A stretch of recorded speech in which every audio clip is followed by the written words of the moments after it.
Hi, and welcome to the Homeopathy Health Show here on the UK Health Radio Network. I'm Atiq. And I'm Naila. We're both professional registered homeopaths, and between us have over 25 years of professional practice in this field of healing. The Homeopathy Health Show is the voice of homeopathy on radio and podcasts around the world, promoting and raising awareness of this truly unique system of healing and healthcare, which is suitable for all ages, young and old.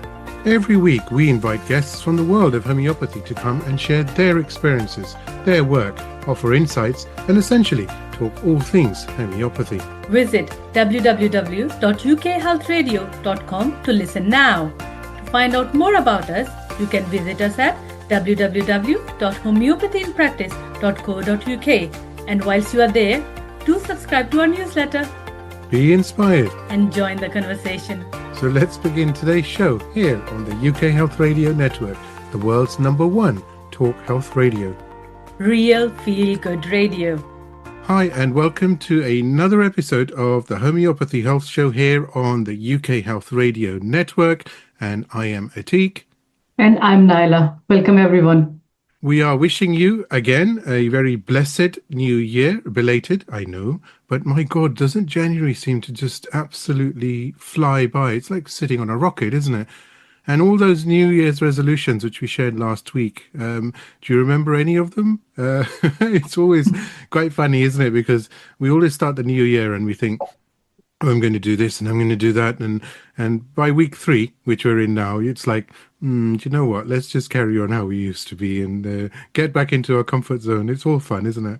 But myself and Naila were talking about New Year resolutions, actually, and we are going to work extra hard this year to raise, collectively, with all the homeopaths around the world, through our social media platforms, to raise the flag of homeopathy far and wide and far and high, ladies and gentlemen. So, hey, woohoo, it's going to be, personally, we think is going to be an absolutely incredible exponential growth of homeopathy around the world.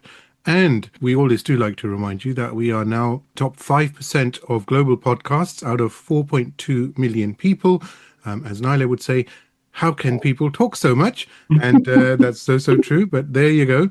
And we are an award-winning show now. The Homeopathy Health Show was just in December, won the award from the UK Health Radio for the top-rated show. And we're listened to in over 65 countries and on average 70 to 75,000 listeners per week. So what do you think about that? That's definitely a blessed new year, isn't it? But hey, enough about that, Naila, isn't it? That was a very lengthy intro and I haven't even started with the guests yet. It's a blessing to have a show. It's a blessing to have our guests and to meet everyone every week and share their passion about homeopathy to the wider community. And there is something else that we want to do in 2026. We are going to celebrate our differences. We are going to see why are our minds so different. We are all different, and those differences need to be celebrated. With the first masterclass of our year in 2026 is on neurodiversity. It's just like about awareness. Now, today we are getting the awareness that yes, neurodivergence has been there since years, and everyone was just used to say, "Oh, no, you're just being lazy. You just don't get on with your work, or you are just like that. You can do this, you can do that." But no, we are all wired differently, and for that we have 2 of our wonderful guests, one returning guest, and they will be accompanying us. They will be with us throughout this course, Dr. Ruchi Shirudkar and Dr. Nitin Saraswat. Dr. Nitin is joining us for the first time, and I would like him, because really he is, I'm sure there are going to be so many people going to call him after this podcast to tell our audience first and foremost who you are. We do it all the time, but it's always nice to hear it from our guests ourselves. Who are they? What is their passion? Why are they here now today in this whatever they are doing? Am I asked to introduce myself? Yes, please, if you can. That's Hi everyone. Hi everyone, this is Dr. Nitin Saraswat, and I'm a practicing psychologist and a life coach. And I have been working across the globe with people and with parents, and I have been working with Dr. Ruchi Shirudkar's organization, Pediatreat, and we have our research wing which is working on neurodivergent kids and adults. As far as I am concerned, for me, psychology is something like camera. So the books teach you how to learn what books cannot teach you. So that is why working with Dr. Ruchi has been such a great pleasure because we get to learn a lot more than what books have been telling us. And the purpose is very, very simple, and that is to provide more and more peace, relief, health, and wholesome health to everyone. And when I say everyone, there's a community that suffers not because they have a problem, but just because we, the so called normals, do not understand the basic difference between deficit and diversity. Diversity. If we can start understanding that the diversity is not a deficit, I think a lot of damage that we have been causing because of our ignorance can be stopped. This was Wonderful. so beautiful put together. That's why I was actually going to introduce you, but the thing is, sometimes things happen during our conversation that makes us go in a different direction, and that's what we did today. And I think I would have not said it in words that you have.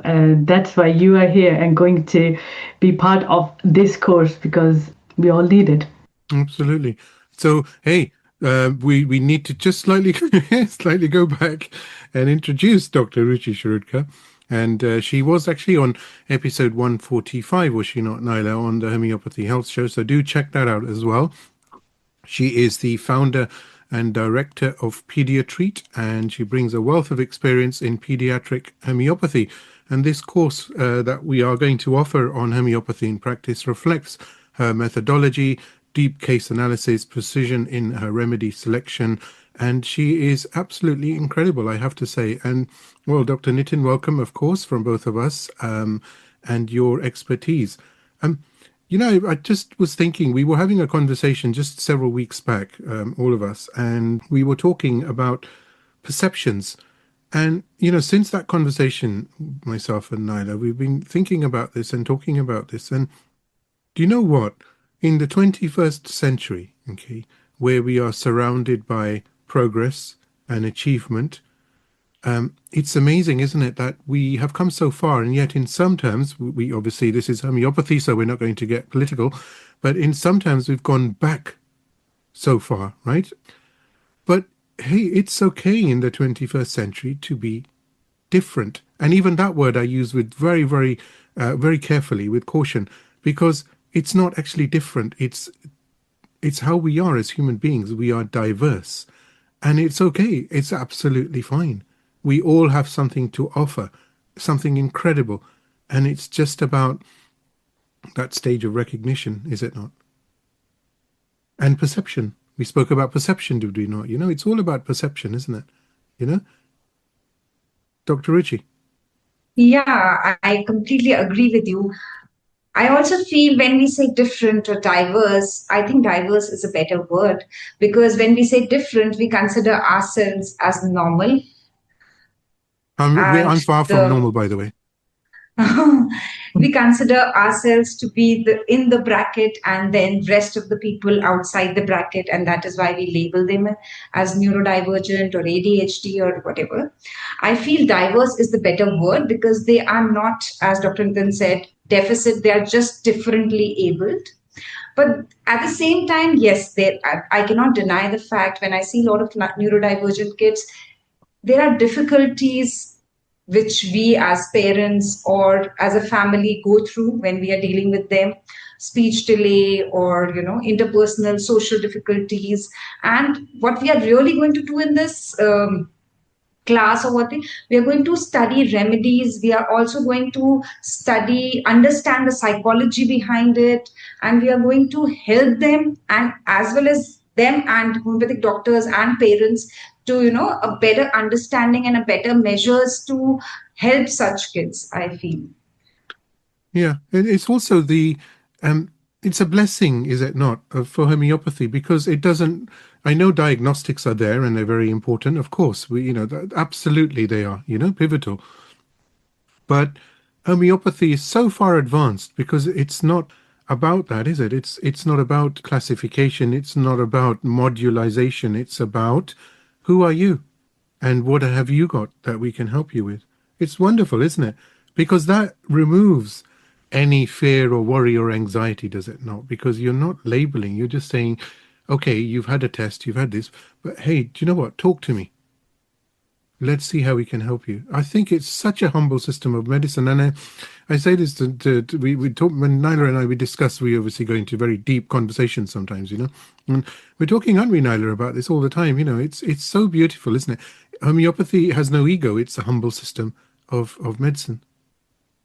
Well, it definitely is. I think it's about the person in front of us, and whenever it's about the person in front of us, it becomes magical because we forget who we are and we become them, and whatever we want is to help them.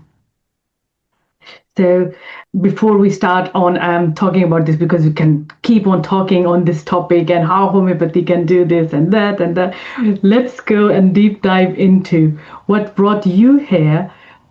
First of all, tell me, how did you start working together? Because I know you have been, Dr. Nitin and Dr. Ruchi, you have been working together for quite a while.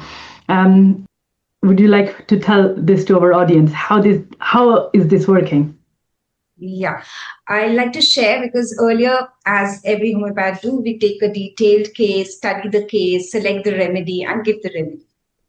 Most of the cases used to do well, 80%, 90%, but there is something which remains, which you feel that probably a psychologist would be able to help. I'll give you an example. Few months back, there was a lady, her child is high on spectral, and she came and she just broke down. And she was crying. I said, what happened? And she said that it just seems like a dead end. The child is still not verbal. He's very, very hyperactive. Now I have a younger daughter. My husband is all day out. And with the kind of expenditure we have on occupational therapy and ABA therapy, it gets very, very difficult. And I feel, till when this will go on? The mother is going through this. And recently, I also read a quote that autism does not break the child, it breaks marriages, it breaks families. And that really made me think that this is so, so true, because the kind of exhaustion that the mother was going through, we are treating the child, but not the mother. But we are, as doctors, should be able to understand what that family as a unit is going through. And lots of patients in such cases where the parenting was, need to be handled in a different way, or where the child is having a sibling rivalry with the younger one.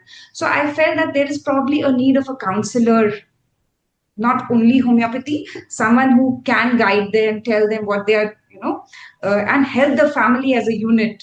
And then we can talk about it like a wholesome cure or a holistic method of dealing. And that is why we came in touch, and with his expertise, it has been absolutely wonderful. We have worked on lots and lots of patient case of anorexia nervosa, OCD, neurodivergent kids, ADHD kids. Recently, we are working on a case where this child keeps, he has a typical fastidiousness of, he wants his hair right, and he can spend hours fixing his hair.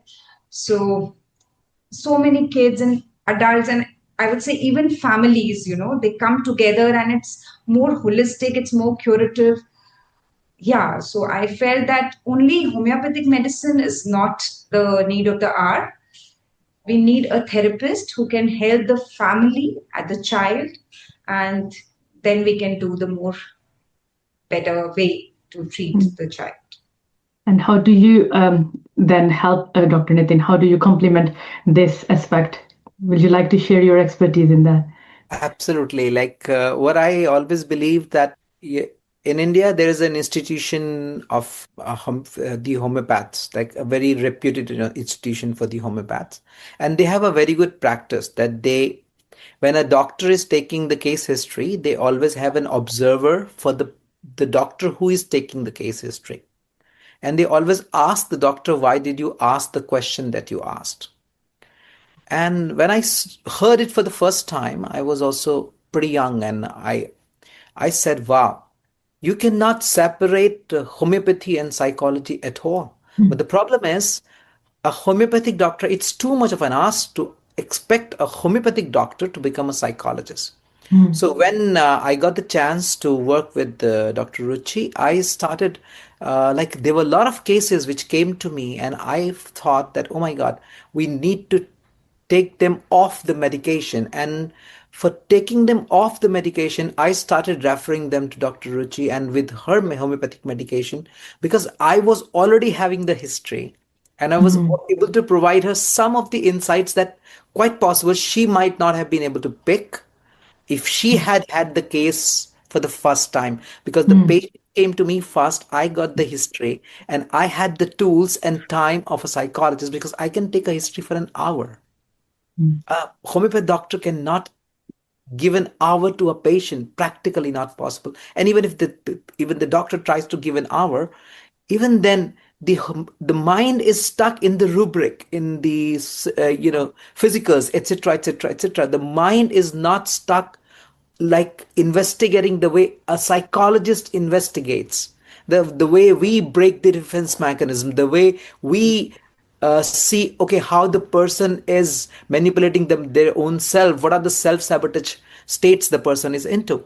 And that started making me more believe that we together can work very, very well. Because a lot of patients who were coming to me with mental health situations, with Dr. Ruchi's medication, they were becoming so much better, and we were able to take them off some of the medications that actually might have been putting them in some kind of dizziness or something of some side effects, etc., etc., etc. Same way, when Dr. Ruchi started giving me referring some of her patients to me, the holistic approach, sometimes some of the feedback I provided her might have been of some use to her also. And otherwise, the way we started creating an environment around the child, I call it triple P approach. It was something which created a whole lot of difference. Like in some of the cases, we even spoke to the teacher of the person we were speaking, the child we were treating, and it created a whole lot of difference. It's interesting you mentioned about this aspect, and actually, it just shows you how forward thinking you are, Dr. Ruchi, because this partnership is so effective. Generally in the West, homeopaths, when we have consultations, we spend about 90 minutes. Sometimes I know some homeopaths spend even over 2 hours on a patient. But it's interesting, Dr. Nitin, because you mentioned that then to spend another hour, let's say, over 90 minutes or an hour already, or 2 hours to consult, and then to add another hour just to look at the psychological aspect, it's not possible. So it's very interesting how your dynamic fits, and it works so well, isn't it? And which takes me back actually to something else. It's about perception, and we spoke about this offline as well. It's so important, isn't it, Dr. Ruchi, because parents, and this is where Dr. Nitin comes in with his amazing skill set, is parents sometimes don't know how to homeopathy is there, you are there, phenomenal. Okay, what the work that you're doing is incredible, and ladies and gentlemen, you'll see that in play with the masterclass that launches in a couple of weeks. But it's interesting, isn't it, that people are so sometimes focused on the child but cannot take a step back and see what's going on and what they need to do, isn't it? True. Like if we talk about the number of cases increased after COVID, there is a large play of screen time that the children have been exposed to, because the parents have been busy, stressed, working on the computers. So if we see what has caused, the way you say that we have to step back and see what can be the cause or point of regression that we call this. A lot of parents say that the child was absolutely okay till a year and a half or two, and then something happened, and then the child regressed. So there can be various things. So we have to step back and see the family as a unit and see what went wrong. Is it overexposure of the TV or mobile? Or today I had a case where it's a very strange case where the mother and the father had a fight, and the mother tried to commit a suicide, and she was trying to hang herself from the ceiling, and there was a lot of panic in the house. And the parents typically say that from that moment of fright, the child has regressed. That's very interesting. And also recently, we've seen some cases that have come up which are all to do with the change occurring at the time and afterwards of the birth of a sibling. True. And people sometimes parents don't notice that. They think, oh, it's fine, we are loving the other child as we used to. But you physically, it's not possible. You cannot, because a younger toddler, let's say, requires more care. Yeah, it's interesting, isn't it? These are the things that we sometimes may miss out. What do you think, Naila? We were talking about this as well, weren't we? Absolutely, because I've had recently, I'm also seeing ADHD autism cases, and one of the my recent case, the child changed after the birth of the second child in the family. But not only that, what happens is at the age of 2 to 3, we also start moving the kids to nursery or into their own room. And at the same time, another child is born in the family. So for a little person who is 2 years old, that's like the world is upside down now. I'm not with my parents anymore. Another person has taken my space, and I'm not in the same room. I'm in their mind, it would be maybe I'm not part of the family anymore. And this can cause so many reactions. Either they will close up inside into them, their world will just become something confined into their room, or they'll start hitting the newborn, and they'll start shouting, or they'll start just crying on random things, seeking attention. And that's something I've picked up from the courses I've done with you, Dr. Ruchi, how to put that in homeopathic rubric language, because I know as you've already mentioned, in India, the practice is very busy, and you spend I think 20 minutes with the patient. So it all depends upon the case. Yeah. But yes, a case of a neurodivergent child would take a little longer because there's a lot of history. Yeah. And we also give a lot of importance to physicals in such cases. We cannot deny the fact. Yeah. So, and then it becomes it's very important. The observation comes in, and what are the normal symptoms that we don't have to take into our differentiation, into our rubrics, and which are the characteristic symptoms that we have to go and have to try to find the right rubric for that, or the right remedy. And you also mentioned in one of your recent class that the child was hanging upside down all the time, and how you went. That was a lovely case. Will you like to say something about that case? We'll share that case in the learning series, but I can definitely share a glimpse of that case where this girl was always, wanting to be upside down. We call it Shirsh Asan, in yoga. So she's always her head is always down and her feet are up, and that is the posture she maintains in half of the time. And how we solved that, and she was non-verbal, very hyperactive, sensitive to noise, not mixing with other kids, toe walking, and how we evaluated that case and came to the right remedy. I'm not giving the remedy because I really want to see the of course not. But how you came to the remedy, the process. I love how you teach us the process of getting to the remedy, because in many seminars and everywhere we do get to know, okay, this was the case, this was the rubrics that were taken, or this was the and methods that other person has used, and they came up with the remedy. But the thought process of the homeopath, how they reached to that rubric, or how they reach to that thing, is so important. True. I feel the real learning is not only the name of the medicine. See, I can show you a case of stramonium or hyoscyamus or belladonna or whatever, any rare medicines also like agathis. But if I if we discuss or if we learn how we came to that medicine, what is our thought process, what confusion we went through, how we evaluated the case, and what rubrics we took. And sometimes that totality also does not help us to come to a right remedy. If that process is understood, then probably each one of us would be able to help the neurodivergent kids. Because what sometimes happened recently, I also honestly attended a seminar, and the rubric totality is completely different, and the medicine they prescribed was absolutely from somewhere else, and she was not able to explain why this remedy. And then the learning is not complete. Are you understanding what I'm trying to say? Because recently I was treating a case of a child who laughs involuntarily before sleep, just laughing without any reason. A lot of neurodivergent kids have that. But if you see a rubric, you will not come to the right remedy. But if you go to Materia Medica, there is only one drug, which is sulfur, for children who are crying without any laughing without any cause before going to sleep. So sometimes it is rubric, sometimes it is Materia Medica. And also how to search is very, very important, because it's huge, it's vast.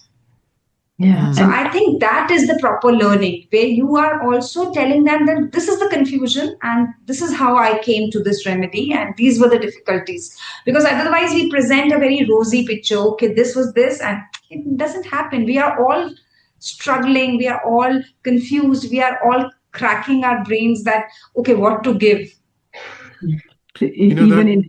I'm sorry, but there is another example that's coming to my mind from a recent lecture that I attended, where she gave Natramute to the woman, the case of alopecia that you shared, and then it was such an amazing case, a really, really wonderful case, because that's cure in front of our eyes.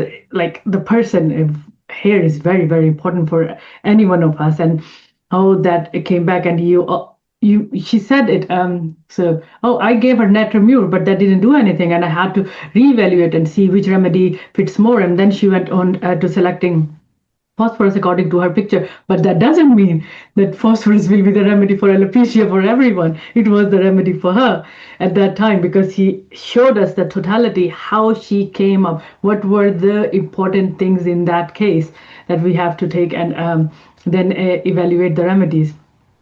So I also think that it is about honesty. When we see people presenting, doctors presenting, we always, that is the difficulty I faced as a student, that we always show a very correct picture. We do not show the dark side of it, the confusion, the way we are evaluating and keeping the rubrics up and down, and failures. So I feel it is about honesty, that, okay, we were struggling with this and this happened and where I failed, and then we came to this and how we came to this, and then finally the result. So if you understand the journey, I think that is why a lot of people connect with me, because I'm very, very honest about my failures as well. Exactly. And it's like, actually seeing this is happening in my practice as well. I am seeing this remedy and that remedy and that remedy. I'm evaluating between, okay, will this fit the picture or will this fit the picture? And then comes like what you've done in your courses as well. Okay, people come up with, okay, this is happening in that case and this is happening in the case, and then you say, this will happen to everyone in this situation. So you don't take this rubric, because if someone is not feeling like this in that situation, or for example, if they have to feel jealous or if they have to feel despised, if they're not feeling like this, maybe then consider taking a rubric, because that's a normal human reaction that we are expecting from these people. Just like when you talk about neurodiversity, if we are treating an ADHD child, these are the normal symptoms. These are not going to go in our clipboard.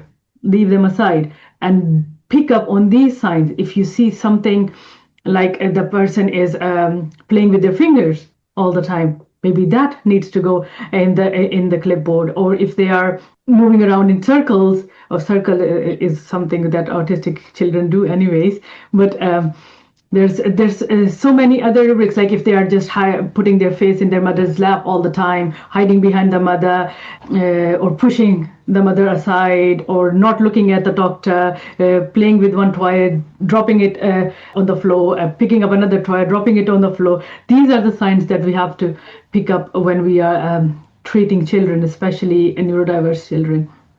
And this, yeah, and this is where you come in, isn't it, Dr. Nitin? Because that's the psychological aspect, not all of it, of course. This is one tiny part of it. Do explain how you fuse into the work of Dr. Ruchi and how that ends up being so supportive and Especially the triple P approach for our audience, how you do that.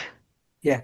Before coming to the triple P approach, I would like to explain a very basic concept of psychology. And, the psychology says that in English, abnormal is the opposite of normal.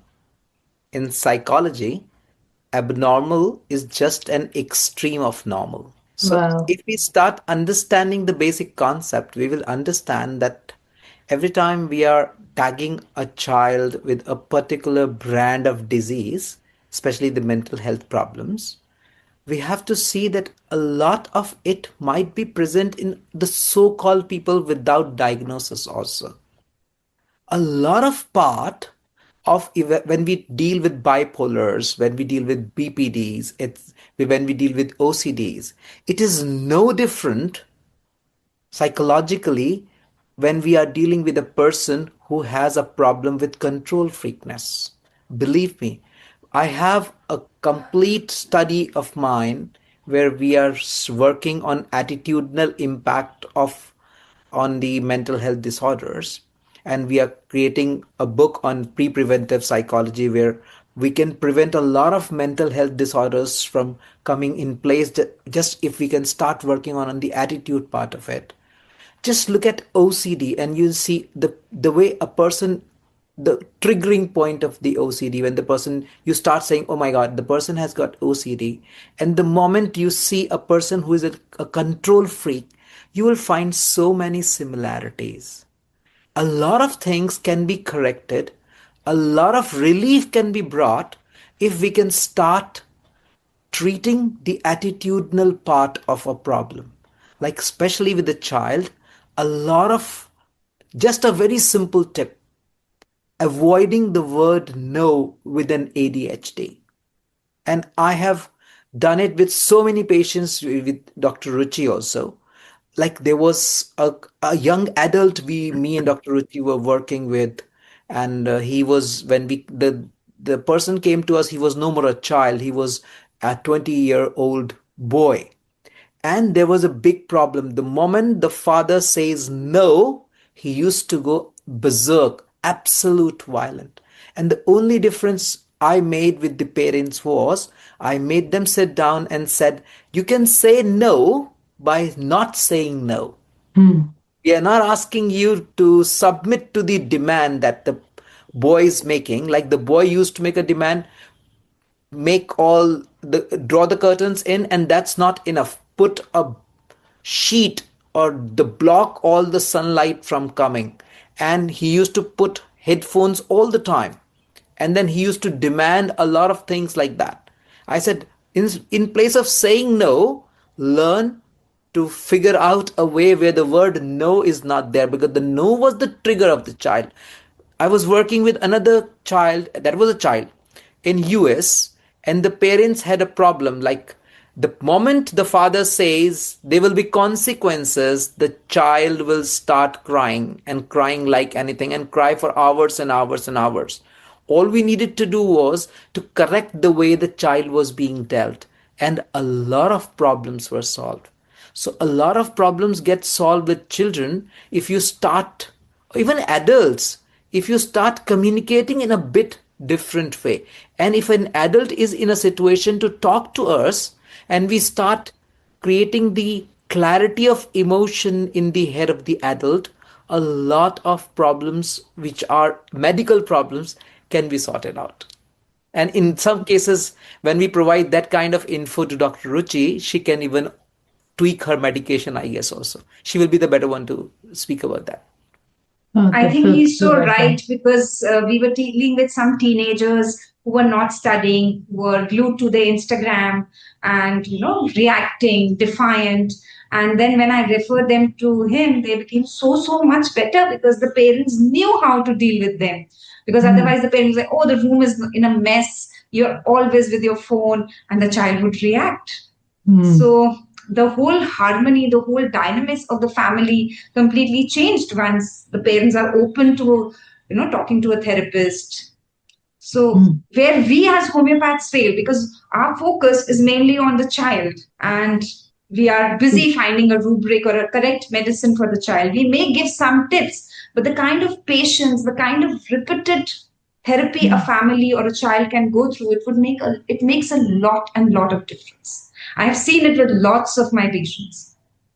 And in some cases where we had the privilege to speak to the teachers also. So when we say triple P, it's parent, peer, the persons they are studying with or living with, and the preacher. Preacher we call the teachers. So if we have the capacity and we can talk to the teachers, believe me, I am a staunch believer that neurodivergent kids should study in normal schools with special teachers. So it's not like, do not make it like this, okay, these are the children who are not supposed to be studying in the normal schools. On the contrary, we should have teachers who should know how to handle neurodivergent kids. These kids are usually very gifted kids, but they need to be treated differently, taught differently, and inspired and motivated differently. This is what we see in England. We're very fortunate to have kids with special needs in the normal school with special teachers. They have assigned teachers and they are there with them. They're helping them. They're just beside them, whatever their need is. And this is becoming increasing by the year. Even the diagnosis technologies are better now. Kids are helped at an earlier age, and they all have then an assigned helper in the school who is working with them. And then they have because usually unstructured learning becomes an issue. They will be fine during the school hours where they're studying and there is a structure. The phonics are going to be at this time, maths is at this time. But when it comes to break time, that's when when the issues start, because every child is doing their own and they don't know what to do. And either they will go into their own den, or they will become aggressive, or they don't know how to control their emotions. And I feel like it's very fortunate to have such understanding teachers and environment over here. But again, they're not all schools are like this, and people and parents and everyone, they do struggle, and they try to take the route of homeschooling their children then, because the kids cannot. It's just a bit too much for them to take in the normal environment. This word normal actually brought a memory back to me. I was, I think, in year 9 or 10 when I was analyzing a philosophical text, and I used the word, he was not normal. And then in that context, I again used the word he has to behave like normal people. And my teacher marked these two words and asked in the test, asked me, what is normal? He was actually asking in the context of that text, but that word stayed with me. And I've been asking from that day onwards, what is normal? My normal will not be your normal. Your normal will not be her normal. Everyone has their own normal. And on a lighter note, Dr. Naila, who among us doesn't need the training to actually handle emotions? Yeah. Oh wow. Yes. Like I have never come across a living Buddha who has reached enlightenment and who is so well, at communication, because 90% of the troubles we human have been creating in our lives and in the world is because of the communication errors that we have been making. And 99% of the troubles that are being created are because either we get stoked but the emotions get stoked by petty things, or we do not know how to handle our own emotions.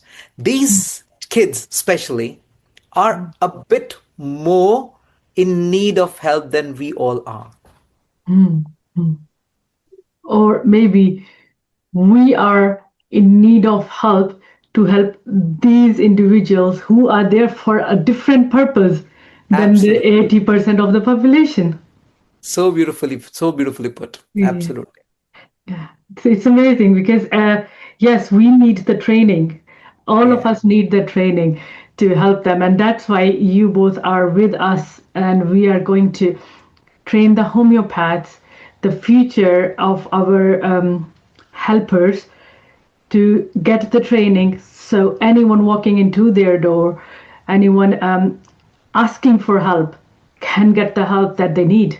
It's just like these cases, they just speak to me so much, and that's why I think this is the first ever collaboration that we are doing with you, is because this needs addressing. Still, it's taboo to be calling. No, no, this is not. We all know. No, no, my kid doesn't have it. It's all normal. He's just reacting because this happened, or he's just reacting because he had some. He had more sugar, or oh yeah, he was on screen a bit more today. But because my child is reacting to the sugar, or because my child is reacting to a bit too much screen, he has a susceptibility, and we need to help them with that susceptibility, because we are not going to be there for them forever, but we can help them with counseling, with homeopathic remedies, and make their life easy. It is not easy for them to just behave like everyone else around them, and it's okay if they can't, but they need to feel good about it. They shouldn't be feeling that there's something wrong with me. I'm sorry, I've gone off tangent there, but it's just like No, no, you're absolutely right. You're absolutely right. That's what is the need. The first need is to desensitize this word neurodivergent, because the parents need to start coming up and saying, hey, if my kid is a neurodivergent, there's a great possibility I have a genius in my house. yes, absolutely. It's the stimulation, the normal stimulation is The not normal for Picassos, the them. Einsteins, everyone, Exactly. they were neurodivergent.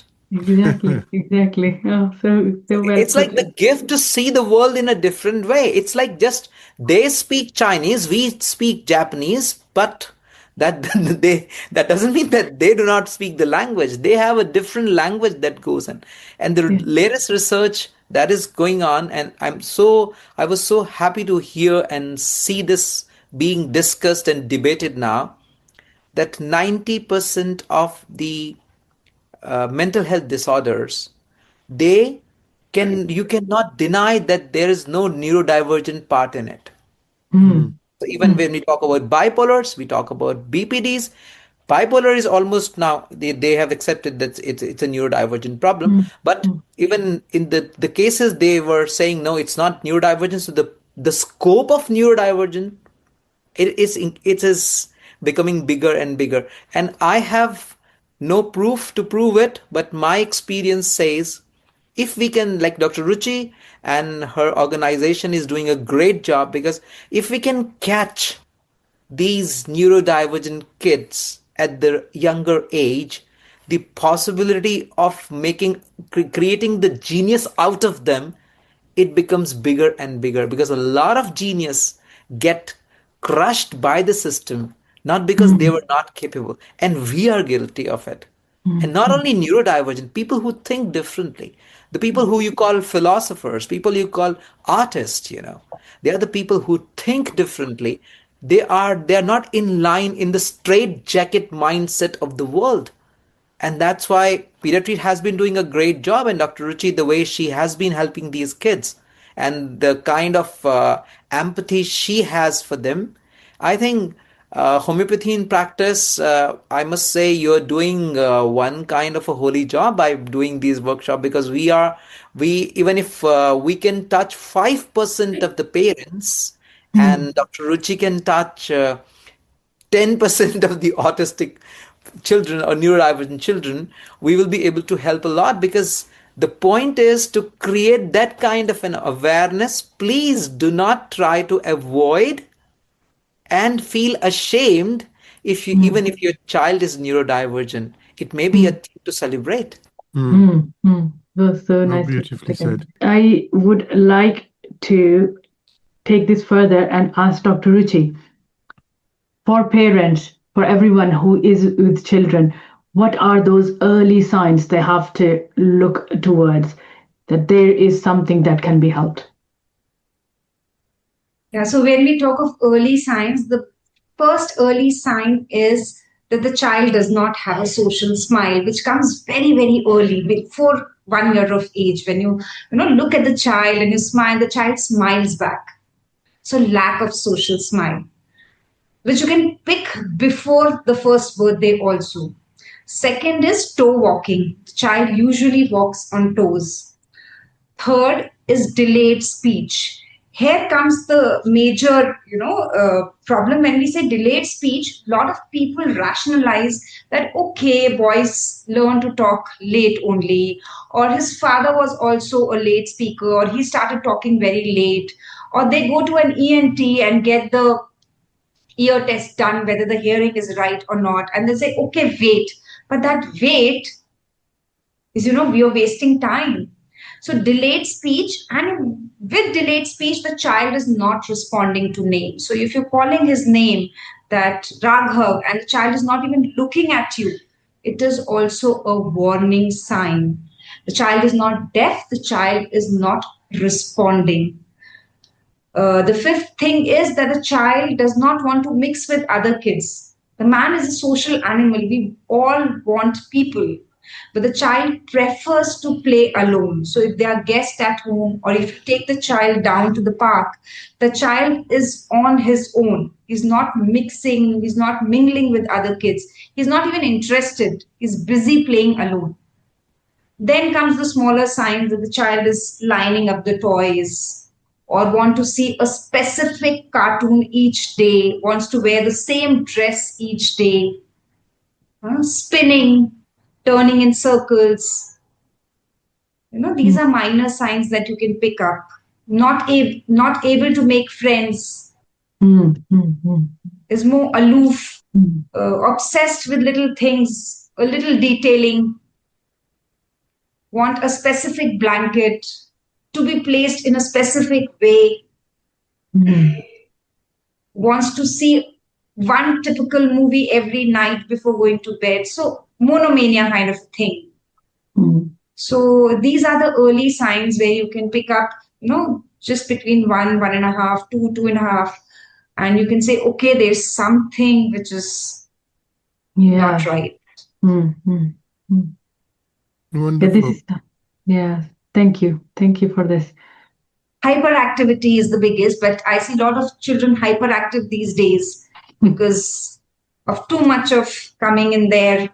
So hyperactivity is one of them, but I basically give importance to delayed talking and not responding to name. If these two are together, like the child is not talking and not even responding to the name, not even responding to the basic instructions, go and get a glass of water, or go get your pink toy or a pink doll. So that basic instructions also, if the child is not able to follow, it is a warning sign. Yeah, so amazing. Thank you. We know that now it's certainly being diverse is the new normal, isn't it, Dr. Nitin? Yes. Absolutely. And I so love what you said. We're coming to the end of this episode, and it's been an absolute delight. But I really loved what you said, which was to celebrate. It's something to celebrate. We may have geniuses, and we all do. I certainly know a few geniuses in surrounding me, certainly. And I have to say here also, Dr. Ruchi, that what makes your approach so interesting and so rewarding is the actual transparency and the honesty that you have. It's not just paint everything with a beautiful brush and say, look how pristine it is. It's actually saying, well, look, this wasn't right and that wasn't right. Do you know why? Because that's the human side, and that's homeopathy. And we both wanted to say thank you for that, because you carry on doing what you're doing just the way you're doing it, because it works and it's changing lives. Thank you. Thank you so much. Thank you. We had actually a set of questions that we wanted to ask, but we didn't come to it because the conversation was so diverse anyway. Let's celebrate the diversity. Love it. Thank you for coming. It was an immense joy, and I am so looking forward to this class because I know we are going to change lives. We are going to help them together. Absolutely. And Thank you. just so you know, ladies and gentlemen, the first live session, so all the sessions are on Wednesdays. There is a free live session on the 28th of this month, on January, at 1 p.m., which is UK GMT time. If you visit the 3Ws, homeopathyinpractice.co.uk, and have a look under masterclasses, you'll see there. And there's actually, at the moment, there's a 40% off coupon code as well called Spectrum40. So, hey, take advantage of this. And every Wednesday from the 4th of February for 8 weeks at 1 p.m. UK time, Dr. Ruchi will be holding this class live and going through all the ways and possibilities and means, alongside Dr. Nitin, of course, on how to treat neurodiversity through homeopathy. So, hey, do sign up and also save 40%. That's very, very important. Please sign up. I just sign up for the free lecture and watch the recording. And I'm sure, like myself, you will be hooked to the teachings of these two masters out there. And we are waiting for you to join us. Please do so. Thank you, Dr. Nitin. Thank you, Dr. Ruchi. Thank you, Dr. Atiq. Thank you. Thank you. Thank you. Dr. Naila. Thank you so much. Okay, bye-bye. I do hope you've enjoyed this week's episode of the Homeopathy Health Show. Tune in every week for inspiring conversations, bringing you all things health and well-being to your radio and podcast apps. The more exposure the Homeopathy Health Show receives, the better for homeopathy around the world. And please do support the show by clicking follow on our socials. You can find us at www.homeopathyinpractice.co.uk and on Facebook and Instagram at Homeopathy in Practice. Do give us a follow on there. Let's promote the voice of homeopathy around the world together. Until next time, stay safe and take care.